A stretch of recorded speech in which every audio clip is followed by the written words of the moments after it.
veillez et priez afin que vous ne tombez pas en tentation. Il dit l'esprit est disposé, la chair est faible. La chair vous fait faire ce qu'elle veut si vous ne priez pas. L'opposé des désirs, des passions de la chair, c'est la prière. Mais la prière sans cesse. C'est pourquoi il a dit veillez et priez. Quand on dit veiller et prier, c'est pas forcément passer des nuits sans dormir. Veiller et prier, ça veut dire prier tout le temps. Ça veut dire veiller sur la prière. Ça veut dire veiller à prier. Ça veut dire soyez tout le temps en prière. Paul le dit littéralement en disant priez sans cesse. Comment est-ce qu'on n'est pas passionné des choses? C'est en étant passionné de Christ. Passionné par quoi? Par le moyen de la prière. Tu es toujours en prière.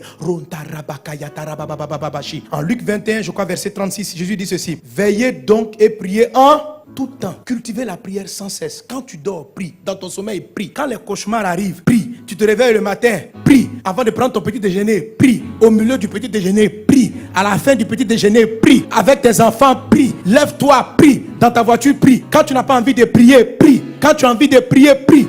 Prie, prie. Alléluia, prie.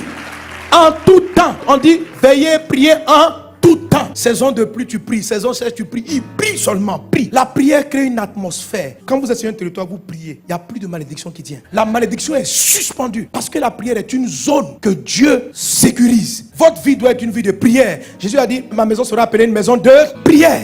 Et qui est la maison de Dieu? C'est ton corps. Qui est la maison de Dieu? C'est l'église. Ça doit être une atmosphère de prière. Vous savez, mes amis, les disciples ont vu Jésus marcher sur la mer. Ils n'ont pas demandé à Jésus, apprends-nous à marcher. Ils ont vu Jésus ressusciter les morts. Ils n'ont jamais dit à Jésus, apprends-nous la résurrection. Ils ont vu Jésus guérir des malades. Ils n'ont jamais dit à Jésus, apprends-nous à guérir les malades. La seule fois, ils ont demandé à Jésus de leur donner un coup. Apprends-nous à prier. Nous, on ne sait pas prier. Apprends-nous à prier. Parce qu'ils avaient compris une chose. Que le secret de la vie surnaturelle de Jésus, ce n'était pas de faire des prodiges. C'était la prière. C'est dans la prière que le ciel se révélait sur la terre. Qu'on sortait de tout ce qui peut être malédiction. Prie en tout temps. Il y a des fois la chair n'a pas envie de prier. Quand elle n'a pas envie de prier, c'est là même qu'il faut prier. Elle veut dormir, puis tu pries. Même dans le sommeil,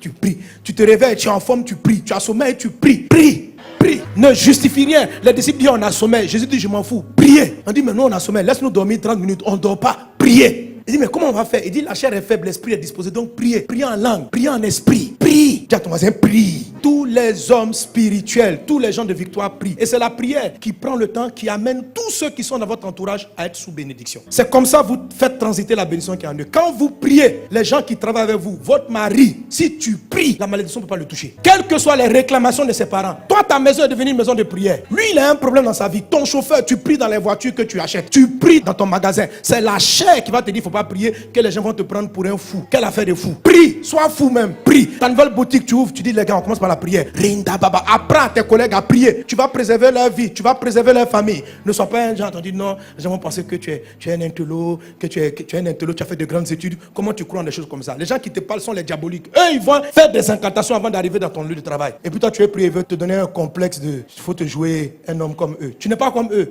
Toi, tu appartiens à Dieu. Eux, ils appartiennent au diable. Ils vont faire les incantations, ils arrivent au travail. Quand tu les vois comme ça, ils sont calmes. Tu crois qu'ils méditent. Ils appellent le diable dans la boîte. Appelle le Seigneur. Tout ce qui t'appartient. Et même si tu es un employé, ce n'est pas ton entreprise. Le Saint-Esprit est supérieur à tous les démons. Tu arrives.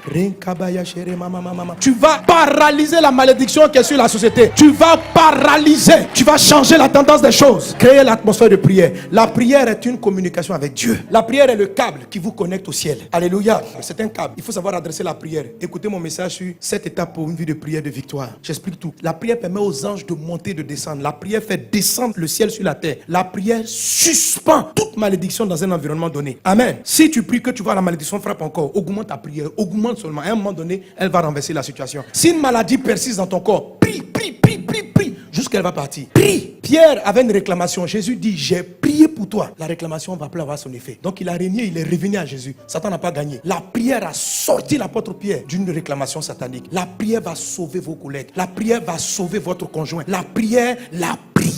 C'est pourquoi le pire ennemi de la chair dans ta vie, c'est ta vie de prière. La chair n'aime pas la prière. Quand tu vas prier, elle va te combattre. Mais il faut prier. Il faut remplacer toutes tes passions par des heures de prière. Amen. Alléluia. Que Dieu vous bénisse abondamment.